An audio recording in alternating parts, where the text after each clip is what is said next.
Hey everybody, what are you going to do today? Well, I know what I'm going to do. I'm going to go to the Buffalo Bills Center of the West. And it's a really unique place. It's huge. It has like 5 different museums all in one. This is kind of like the Louvre, you know? They're so big that they give you buy one ticket and you get to use it for 2 days, because odds are you're going to need to come back. There are 5 museums at this place, all in one place. There's a Buffalo Bill Museum that talks about his life and the history of him and his significance here in Cody. Then there's the Plains Indians Museum, which also has a lot of artifacts of Indian life. There's the Cody Firearms Museum, which is really spectacular. They have tons and tons of artifacts, guns and relics like that. The Draper Natural History Museum is really cool. It has wildlife that surrounds this area here. And the Whitney Western Art Museum too. I can't wait to see some of this Western art. So let's head over to the Buffalo Bill Center of the West. What do you say? Welcome to Chasing Landscapes. We're Jack and Mary, and we're full-time RVers, traveling the country and exploring new places. I'm an artist, and we're always looking to capture our adventures on canvas. So come along with us as we go chasing some landscapes. Here we are at the Buffalo Bill Center of the West. This big guy is the first thing you see when you step foot inside the museum. This is so realistic, it's almost as if Bill Cody is sitting right there. This is modern day glamping. This is Cody's private tent. I didn't know Buffalo Bill and Wild Bill Hickok were friends. Here's a sheep wagon that was basically the first RV. 1910. It had a window in the back. Wow. New York City, 1872, the Bowery Theater. Witness a great melodrama. Look well on the leading figure portraying a great American hero, Buffalo Bill. But this evening is peculiar. William and his sister Helen. This tree is so old, it dates back to when Yellowstone was founded and when Lewis and Clark did their expedition. Here's a chuck wagon. Boy, Kent Mullins. I don't think he's on the menu though. Maybe he wants to get something out of there.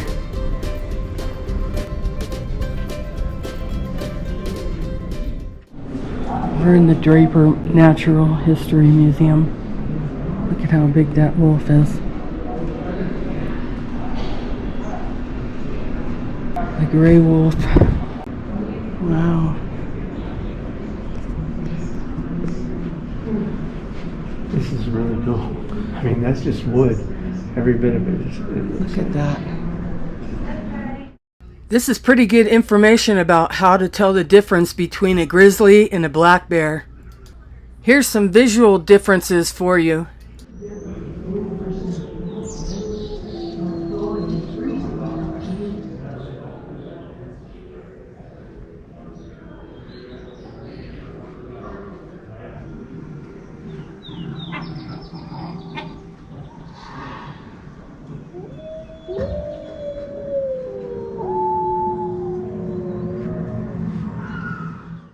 I like all of the displays that they had here. They were really well done. Here's the taxidermy department.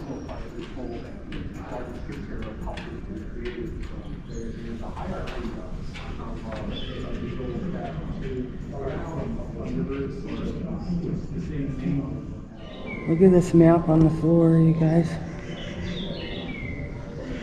Billings, There's the Bighorn Mountains over there. There's Cody. There's Yellowstone. Grand Teton. Jackson. There's the Snake River in Idaho. Green River Basin. Wind River Range. Wind River Basin. That is cool. The Plains Indian Museum.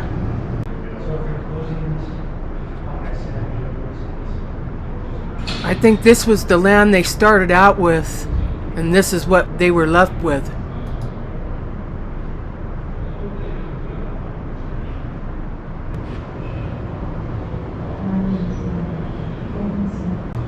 This is cool.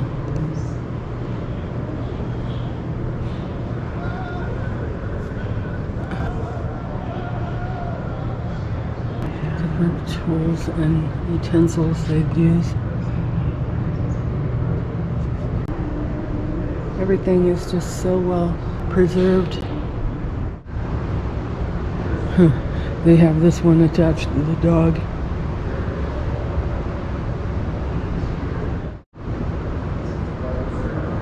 Headdresses.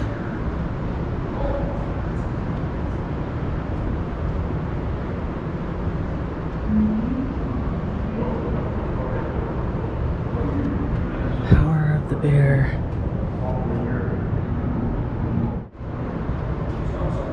This place is cool, man. Look at these headdresses.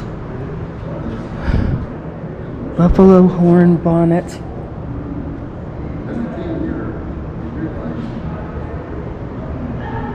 That is so cool. Buffalo horn bonnet. I wonder what these are called. Buffalo horn bonnet and trailer. Huh. Look at all those feathers used in that headdress. This is so awesome. Yeah? I'm just kidding. So well done. So Destruction of the buffalo. 40,000 bison hides and bones were collected for shipment. Most of the meat left uneaten on the plains. What a waste. There's a buffalo coat.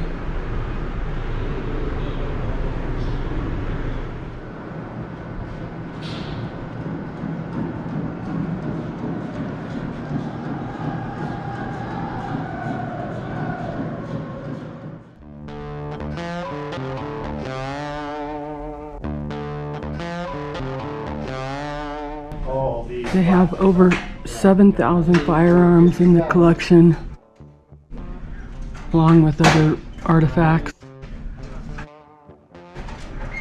This is amazing. It's just endless.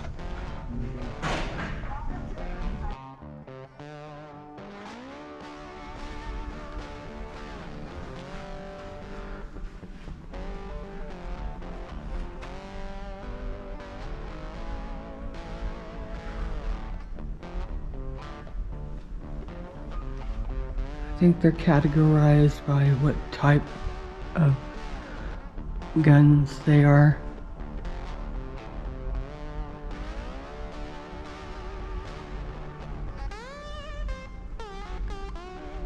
But look at some of these.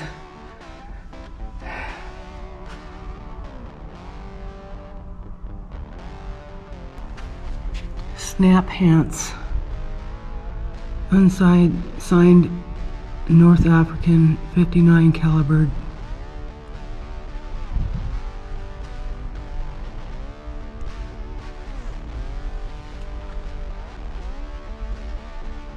Look at how long those guns are.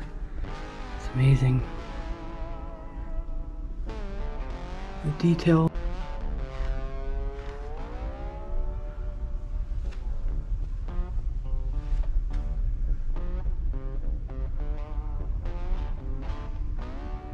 Wow.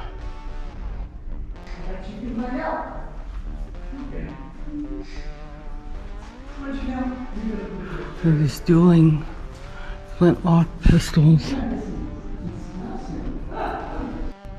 The early years.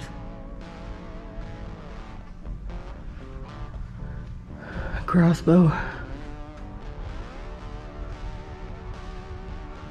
What is this thing?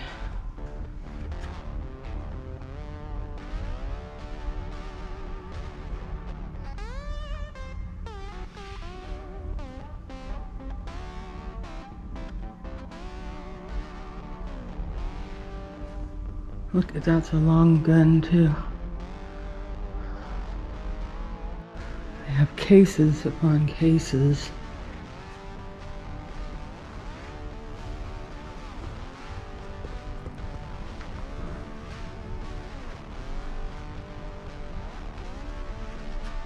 Cased for Adams flintlock pistols.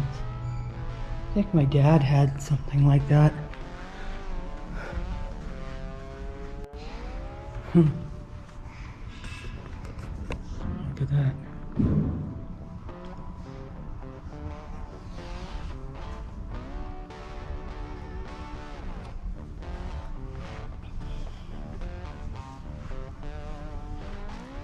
This is for the ladies to stick in their garter belt. Look at that.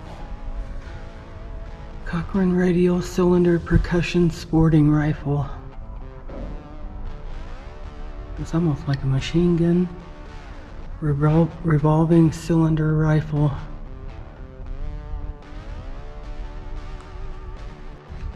Sliding breech harmonica pistol.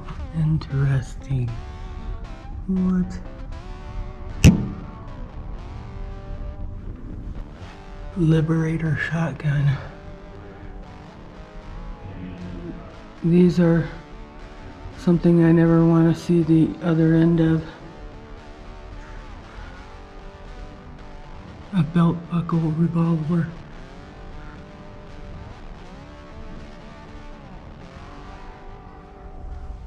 Wood patent model.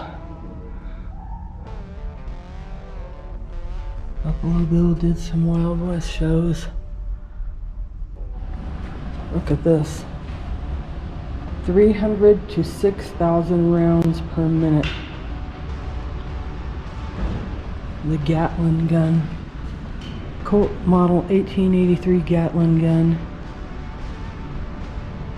So we're downstairs now in the gun library. McCracken library. So you just pull out a shelf that you want to look at.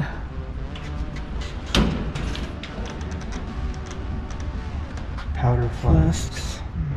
Holes.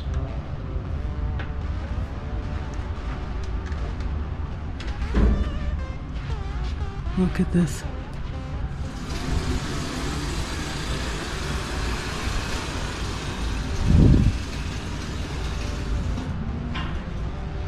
You can see both sides of the gun this way.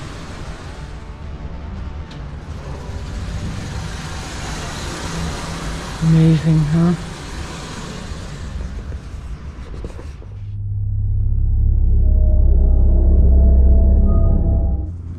We're out here for the Raptor experience. Oh my gosh, look at this. He's watching.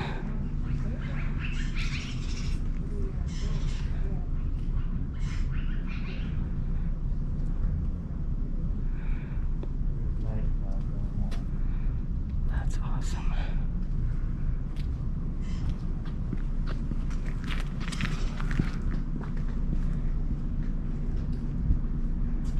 I think that's the first bald eagle I've seen in real life.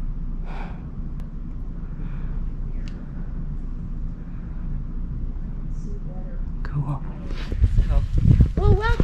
everybody. We're glad that you were able to come out here and share a little bit of time with us. I'm LaDawn and this is Dana, and we were at the Draper Natural Museum History Raptor Experience. And we take care of 12 non-releasable birds right here at the center of the West. And when I say non-releasable, that means that they've been hurt in some manner out in the wild and they cannot be re-released back into the wild because they can no longer take care of themselves. They have some kind of injury that prevents them from being able to go back to the wild. So you'll hear them called raptors, and you'll also hear them called birds of prey. They have three characteristics in which they share, and the first one is their great eyesight. Some of these birds can see upwards between 1 and 2 miles away, and that is with precision. The other thing that they have that they share as far as the characteristic, and that's that hooked upper beak. So it's kind of like having a knife and fork right there in front of your face, because that's basically just their eating utensil. What their main tool is, and across the board on all of these birds, is their feet. Okay, their feet is their primary source for their hunting. So with that, I'm going to go ahead and tell you a little bit about the bird that I'm holding. Does anybody know what she is by chance? A kestrel? She is a kestrel. She's a female kestrel, and they are the smallest falcon in North America. So they're tiny falcons. They're a voracious hunter, even in spite of her size. They're going to hunt for mice. They're going to hunt for voles. They actually can see into the ultraviolet spectrum, meaning that if they happen to see a urine trail of a mouse, they actually can find that, and they can actually follow that back to the mouse hole, and they will hover over that mouse hole, and they'll wait for that mouse to come back up out of that hole, and they'll capture it. It's actually found in Salt Lake City in a construction site, and her wing was broken. Don't know how it happened, but you can see how her wing sort of droops down, and therefore she cannot hover or hunt. Who knows what I'm holding on my arm? A red-tailed hawk?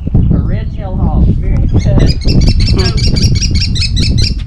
if you hear that noise, you'll know you have a kestrel in your yard. Yes. So this is Isham. He is our red-tailed hawk here at the museum. The red-tails are one of the most found species in North America. If you see a hawk and you're not sure what it is, and you say, oh look, there's a red-tail, and the person with you doesn't know the difference, you still got a 85-90% chance of being right. So, but now Isham is going to have a little different hunting style. So when you see a hawk, most of the time, where do you see them? What are they? Yeah, sitting up. I mean, in Wyoming, fence post in this area, maybe a tree. You know, I'm from Virginia, so we would see them in trees a lot.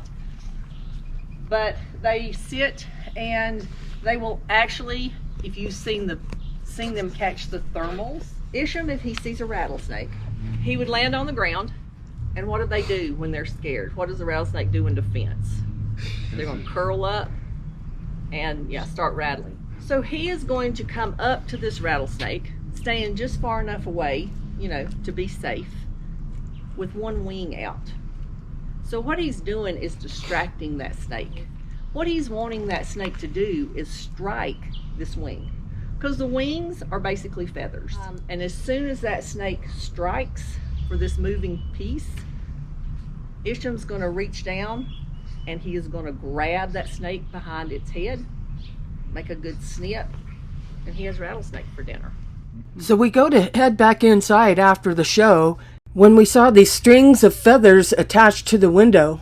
This is here to keep the birds from crashing into the windows and injuring themselves.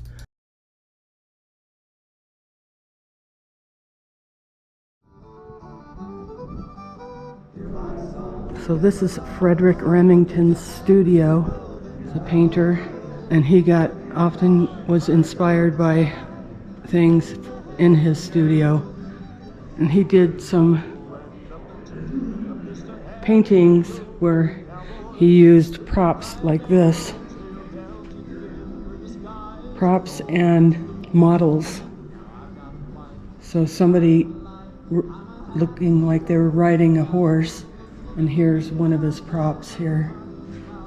The prop in that picture, I think, is very cool because you get the right perspective. Here's some of his work. I think this is really, really cool. Two ranch hands done in the open. Drawings. Just very, very cool. Here's some more. He also did sculptures.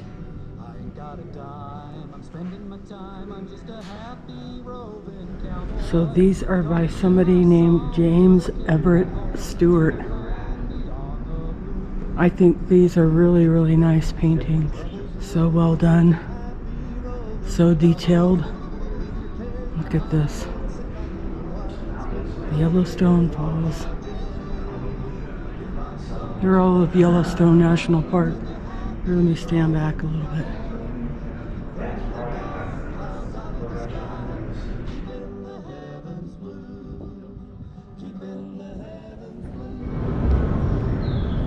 The victor.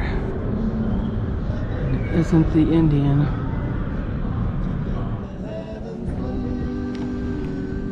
Well, we really appreciate you joining us, and we really hope that you enjoyed the Buffalo Bill Center of the West. And if you're ever out in these parts, I highly suggest you come on over and take a look. Do you have a question, comment, or suggestion? Please let us know. We like talking to you. We'd sure appreciate you liking and subscribing to our channel. Be sure to hit the notification bell, and please share with your friends.